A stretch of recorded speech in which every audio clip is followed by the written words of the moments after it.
শীতের সকাল হলো বড়ি দেওয়ার উপযুক্ত সময়। আজকে ছোলার ডালের বড়ি আর মুসুর ডালের বড়ি কিভাবে দেওয়া হয় সেই ভিডিওটাই আপনাদের কাছে শেয়ার করলাম। নমস্কার আমার প্রিয় বন্ধুরা, আশা করি আপনারা সকলে ভালো আছেন আর সুস্থ আছেন। বাসন্তী রান্নাঘরে আপনাদের সবাইকে সুস্বাগত। আজকে আমি ছোলার ডালের বড়ি আর মুসুর ডালের বড়ি কিভাবে দেওয়া হয় সেই ভিডিওটা আপনাদেরকে শেয়ার করলাম।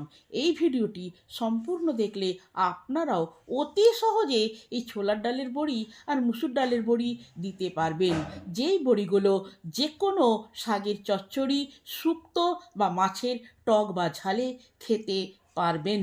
আজকে যে বড়ি দিয়েছে সে আমার বড় আদরের ছোট বোন, আমার প্রিয় ছোট বোন। মুসুর ডালের এবং ছোলার ডালের বড়ি করার জন্য 250 মুসুর ডাল এবং 250 ছোলার ডাল আমি আজকে ভিজিয়ে রাখলাম। কালকে ডাল ভিজানোর পরে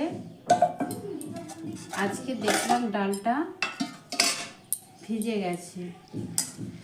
এবারে এটাকে একটু ভালো জল দিয়ে ধুয়ে নেব।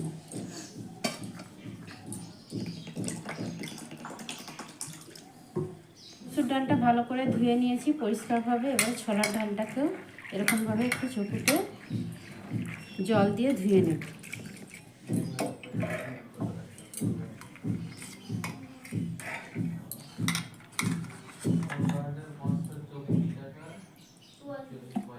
অল্প একটু জল দেব।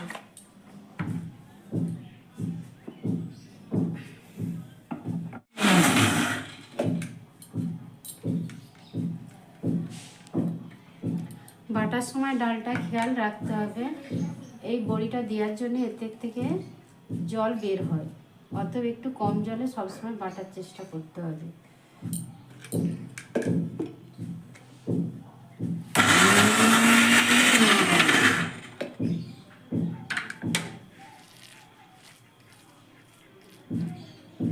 একটু আবার জল লাগবে।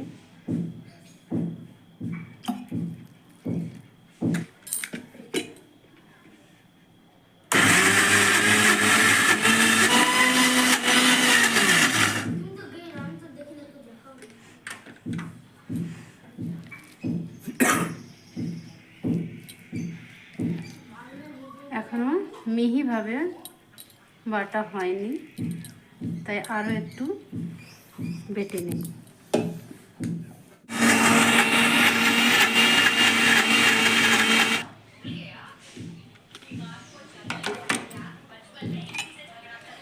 এটা মিহিভাবে বাটা হয়ে গেছে, এবার এটা নামিয়ে নেব।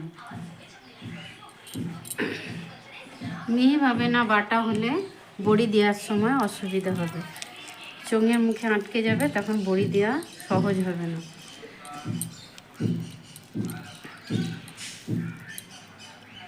এবার সব ডালটা এরকমভাবে বেটে নেব। এবার পুরো কলাইটা বেটে নেব, কিন্তু মুসুর কলাইয়ে আগেও জল দিইনি, এবারেও জল দেব না, যাতে কলাইটা পাতলা না হয়ে যায়। যতটা সম্ভব জল ছাড়া বাটার চেষ্টা করতে হবে।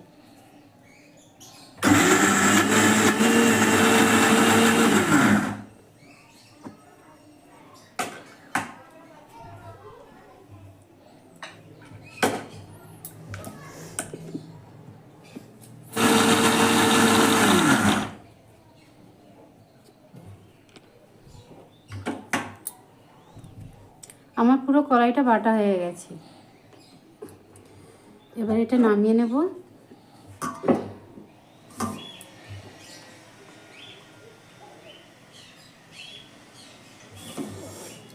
কলাইটা ডাবার আগে এটা একটু হাতে করে দেখে নিতে হবে যে কোনো গোটা কলাই আছে কিনা, না হলে চোঙের মুখে আটকে যাবে এবং বড়ি দিতে অসুবিধা হবে।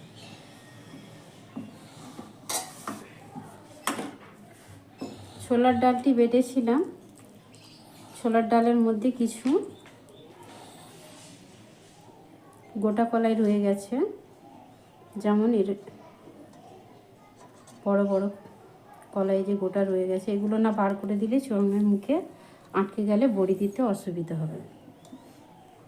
বড়ি দেওয়ার জন্য আমি একটি বাড়ির উপরে জাল পেতে দিয়েছি এবং তার উপরে তেল মাখিয়ে নিচ্ছি যাতে বড়িটা ভালোভাবে উঠে। রোদ থাকার সময় এই বড়িটি দেওয়ার চেষ্টা করতে হবে, নাহলে বড়ি ভালো হবে না, বড়ি বাতাসার মতো বসে যাবে।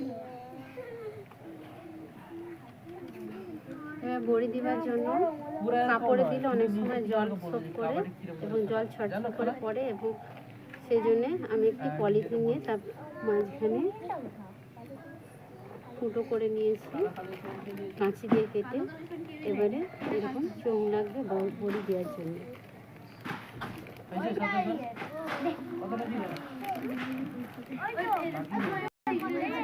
পলিথিনে হলে জল পড়বে না। এবারে কড়াইটা দেবে নিতে হবে। ছোলার ডালটাকে প্রথমে বড়ি দেওয়ার জন্য এতে ডাব দিতে হবে অনেকক্ষণ ধরে, হাতে করে করে ডাব দিতে হবে। এটা অনেকটাই ফুলে উঠবে।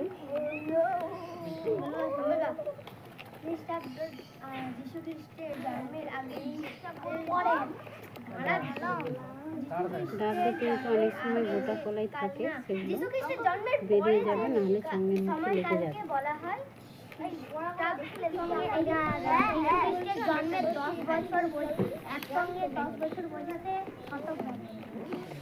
ছোট ছোট করে বড়ি দিতে হবে।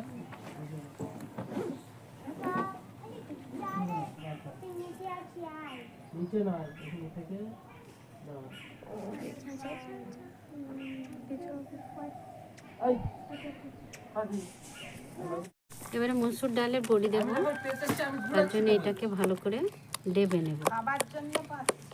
ছোলার ডালের বড়িটা দিয়ে দিয়েছি, এবারে মসুর ডালের বড়িটা দেব। হালকা হয়ে গেছে এবং সহজেই ডাব উঠে গেছে। এবারে এতে নুন দিয়ে দেব। কিন্তু এই বড়িগুলো দেওয়ার সময় ডাব তুললে একটুও জল দেওয়া যাবে না।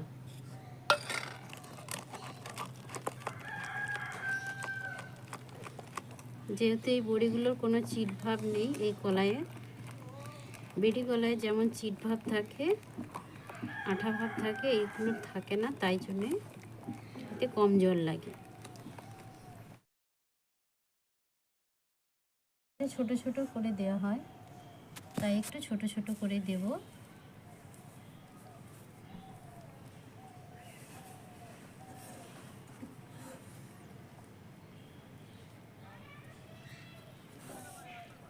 আমার সমস্ত বড়ি দেওয়া হয়ে গেছে। এবারে এগুলো শুকনো হওয়ার জন্য রেখে দিলাম রোদে। তোলা হয়ে গেছে। দুদিনের পুরো রোদ হলে তবে বড়িটা ভালো ওঠে। বড়িগুলো একটাও গা ফাটেনি এবং রোদটা হালকা ধরনের ছিল, তাই বেশি রোদ হলে বড়ির গা অনেক সময় ফেটে যায়। প্রতিটা 250-250 কলার মোটামুটি এই পরিমাণেই বড়ি হবে। আপনারাও বাড়িতে এইভাবে ছোলার ডালের বড়ি আর মুসুর ডালের বড়ি দিয়ে দেখবেন।